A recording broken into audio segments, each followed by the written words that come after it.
Hello friends, welcome to Kavitha சமையலறை. இன்றைக்கி நம்ம பார்க்க போகிற ஸ்பெஷல் ரெசிபி நல்ல ஒரு அருமையான சட்னி, உடுப்பி ஹோட்டல் ஸ்டைல் சட்னி.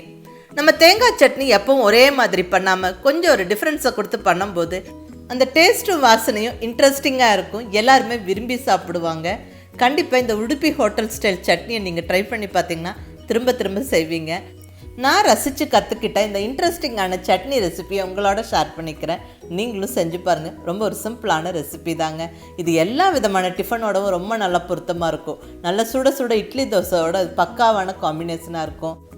நான் இன்றைக்கி நல்ல கார குழி பணியாரத்துக்கு இந்த சட்னியை செஞ்சேன். ஆஹா, எல்லாருமே என்ஜாய் பண்ணி சாப்பிட்டாங்க. ரொம்ப ரொம்ப நல்லா இருந்ததுங்க. நீங்களும் மிஸ் பண்ணாமல் ட்ரை பண்ணி பாருங்கள். இது எல்லா விதமான டிஃபனோடவும் ரொம்ப நல்லா இருக்குங்க. பர்டிகுலர்லி உப்மா, கிச்சடி, பொங்கலுக்கு எல்லாமே இந்த சட்னி வந்து ரொம்ப நல்லா சூட் ஆகும். நம்ம டக்குன்னு சிம்பிளாகவும் பண்ணிடலாம். வாங்க ரெசிபி எப்படின்னு பார்க்கலாம்.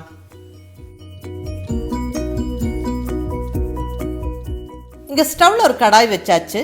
கடாய் சூடானதுக்கப்புறம் 1 டீஸ்பூன் அளவுக்கு ஆயில் சேர்த்துக்கிறேன். இந்த ஆயில் கொஞ்சம் சூடாகட்டும். இங்கே ஒரு அரை கைப்பிடிக்கு ஃப்ரெஷ்ஷான கொத்தமல்லி இலை எடுத்து வச்சுருக்கிறேன். கூடவே ஒரு 15-20 புதினா இலைகள். இப்போ இது ரெண்டையும் நம்ம வதக்கிக்க போகிறோம். ஃபஸ்ட்டாக நம்ம கொத்தமல்லி இலையை சேர்த்துக்கலாங்க. ஒரு அரை கைப்பிடி அளவுக்கு கொத்தமல்லி இலை அந்த தண்டுகளோடவே அப்படியே போட்டு விட்டுருங்க. கூடவே ஒரு 15-20 புதினா இலைகளும் ஃப்ரெஷ்ஷான புதினா இலைகள் சேர்த்தாச்சு. நல்லா ஒரு ஃபியூ செகண்ட்ஸ் வதக்கி விட்டுருவோம். இந்த கொத்தமல்லி இலை, புதினா இலையெல்லாம் குயிக்காக வதங்கிடும். பாருங்கள், நல்லா வதங்கிருச்சு. ரொம்ப கலர் மாறுற வரைக்கும் வதங்க வேண்டாம். ஓரளவுக்கு இந்த அளவுக்கு வதங்கின உடனே இப்போ இந்த கொத்தமல்லி இலை, புதினா இலையை தனியாக ஒரு தட்டில் எடுத்து வச்சுருவோம்.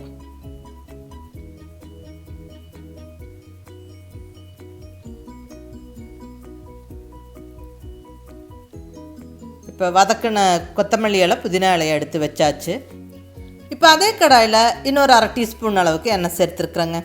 இதில் நம்ம இப்போ பச்சை மிளகா சேர்த்துக்கலாம். இங்கே ஒரு 4 பச்சை மிளகாவை இப்படி லைட்டாக ஸ்ப்ளிட் பண்ணி விட்டு சேர்த்துக்கிறேன். முழுசாக நம்ம பச்சை மிளகா எண்ணெயில் போட்டு வதக்கும் போது பச்சை மிளகா வெடித்து தெரிக்கும். அதுக்கு வேண்டி தான் இப்படி லைட்டாக அறுத்து விட்டுட்டு நம்ம சேர்த்துக்கிட்டால் நல்லது, வெடிக்காது. சின்ன சின்ன பீசஸாகவும் நம்ம கட் பண்ணி போட்டும் வதக்கிக்கலாம். நான் நல்ல காரமான மிளகா 4 சேர்த்துருக்குறேன். நீங்கள் உங்களோட டேஸ்ட்டுக்கு தகுந்த மாதிரி அட்ஜஸ்ட் பண்ணி சேர்த்துக்கோங்க. பச்சை மிளகா நல்லா ஒரு ஃபியூ செகண்ட்ஸ் வதங்கினதுக்கப்புறம் இப்போ நம்ம 2 பெரிய வெங்காயத்தை நல்லா ஸ்லைஸ் பண்ணி சேர்த்தாச்சு. இந்த பெரிய வெங்காயம் நல்லா கலர் மாறுற வரைக்கும் வதங்கி வரணுங்க. 1 நிமிஷம் நல்லா வதக்கி விடுங்க.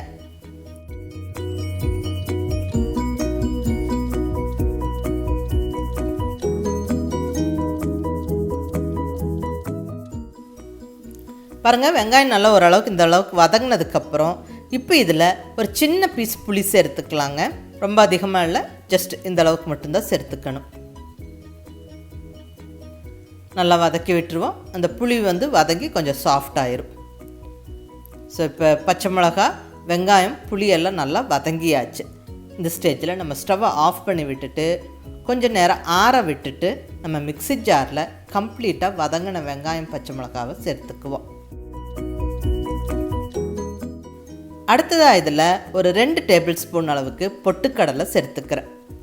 கூடவே ஒரு 3 டேபிள் ஸ்பூன் போல் தேங்காய் துருவல், நல்ல ஃப்ரெஷ்ஷான தேங்காய் துருவல் சேர்த்தாச்சு.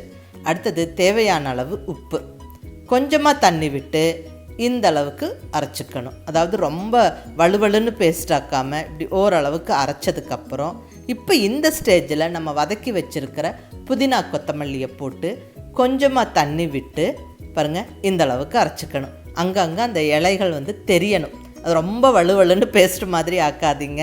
இந்த அளவுக்கு அரைச்சிக்கும் போது நம்மளுக்கு இன்ட்ரெஸ்டிங்காக இருக்கும் இந்த சட்னி சாப்பிட்றதுக்கு. ஸோ அதுக்கு வேண்டி தான் இந்த புதினா, கொத்தமல்லி இலையை நான் ஃபைனலாக சேர்த்து ஜஸ்ட் ஒரு 2-3 சுத்துக்கு ஒட்டி எடுத்தாச்சு.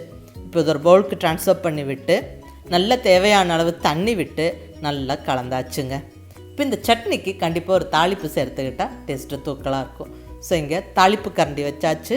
நல்லா 1 ஸ்பூன் எண்ணெய் விட்டு எண்ணெய் சூடானதுக்கப்புறம் 1/2 டீஸ்பூன் கடுகு, 1/2 டீஸ்பூன் உளுந்தம்பருப்பு, கூடவே 4 தாளிப்பு மிளகாய், அடுத்ததாக ஒரு கொத்து ஃப்ரெஷ்ஷான கறிவேப்பிலையும் போட்டு விட்டு நல்லா பொரிய விட்டுடலாம். தாளிப்பு ரெடி. இப்போ இதை சட்னியில் சேர்த்துக்கலாங்க. அவ்வளோதாங்க, அருமையான உடுப்பி ஹோட்டல் ஸ்டைல் தேங்காய் சட்னி ஜம்முன்னு ரெடி ஆயிடுச்சு. இதில் இன்ட்ரெஸ்டிங்கான விஷயமே அந்த புதினா கொத்தமல்லியோட வாசனை ரொம்ப நல்லாயிருக்குங்க. நம்ம யூஸ்வலாக செய்கிற தேங்காய் சட்னியை விட இது ரொம்ப நல்லாயிருக்கும். கொஞ்சம் டிஃப்ரெண்ட்டாக இருக்கும். ரொம்ப நல்ல ஒரு இன்ட்ரெஸ்டிங்கான டேஸ்ட்டு கொடுக்கும். டிஃபனோட சேர்த்து சாப்பிட்றதுக்கு ஆஹா அட்டகாசமாக இருக்குங்க. இந்த சட்னிக்கு வேண்டிய கண்டிப்பாக இன்னொரு 2 இட்லி சேர்த்து சாப்பிடுவோம். அந்த அளவுக்கு நல்ல சுவையாக இருக்கும். நான் இன்றைக்கி நல்ல கார குழிப்பணியாரத்துக்கு இந்த சட்னியை செஞ்சேன். ரொம்ப ரொம்ப நல்லா இருந்தது. இப்போ நம்ம கார குழிப்பணியாரத்தோட இந்த ரெசிபியை பார்த்துடலாங்க. இங்கே ஒரு 1/2 கப் அளவுக்கு இட்லி மாவு எடுத்துருக்கிறேன். அதாவது நேற்று அரைச்ச இட்லி மாவு, அதை நல்லா அரைச்சி புளிக்க வச்சு இட்லி மாவு ரெடியாக இருந்த இட்லி மாவு எடுத்துட்டேன். இதில் உப்பு எல்லாமே சேர்த்தாச்சு. ஒரு 1/2 கப்புக்கு எடுத்துருக்கிறேன். இப்போ இதில் வெஜிடபிள்ஸை ஆட் பண்ணிக்கலாம். நல்ல பொடியாக நறுக்குன்னு பெரிய வெங்காயம் 1, அடுத்தது பொடியாக நறுக்குன்னு கொத்தமல்லி இலை, கூடவே துருவின கேரட், ஒரு கேரட்டை நல்லா துருவி சேர்த்தாச்சு. நல்லா கலந்து விட்டுருவோம். இப்படி புளிச்ச இட்லி மாவு வீட்டில் இருக்கும்போது டக்குன்னு அதில் இந்த காய்கறிகளெல்லாம் கட் பண்ணி போட்டு நல்லா கலந்து விட்டு பணியாரம் ஊற்றினா ரொம்ப நல்லா இருக்குங்க. பணியாரத்துக்குன்னு நம்ம தனியாக மாவாட்ட வேண்டிய அவசியம் இல்லை. இட்லி மாவில் கூட இப்படி பணியாரம் செய்யலாம். நீங்கள் அதை ட்ரை பண்ணி பாருங்கள். அதுவும் இப்படி வெஜிடபிள்ஸ் எல்லாம் நல்லா பொடியாக நறுக்கி போட்டுட்டு செய்யும்போது ரொம்ப இன்ட்ரெஸ்டிங்காக இருக்கும். சாப்பிட்றதுக்கு எல்லாருமே விருப்பமாக சாப்பிடுவாங்க. பர்டிகுலர்லி குழந்தைங்களுக்கு ரொம்ப பிடிக்குங்க. இப்போ இங்கே பணியாரக்கல்ல சூடு பண்ணி கொஞ்சம் கொஞ்சம் அதில் எண்ணெய் விட்டாச்சு. ஒவ்வொரு குழியிலையும் ஒரு 1/4 ஸ்பூன் எண்ணெய் விட்டுருக்குறேன். இதில் அந்த நம்ம கலந்து வச்சுருக்கிற மாவை நரைச்சி விட்டுறலாம்.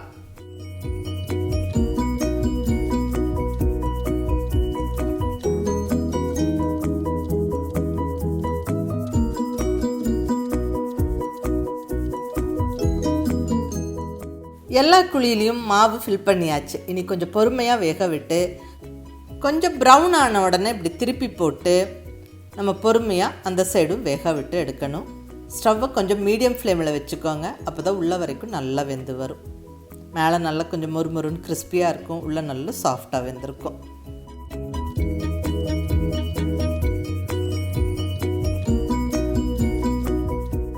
எல்லாம் நல்லா திருப்பி போட்டாச்சு. ஒரு நிமிஷம் அந்த சைடும் நல்லா வெந்து வரட்டும். அவ்வளோதாங்க, அருமையான கார குழிப்பணியாரம் ஜம்முன்னு ரெடி ஆகிடுச்சு. இதை நம்ம ஒரு ஹாட் பேக்கில் எடுத்து போட்டு வச்சிடலாம்.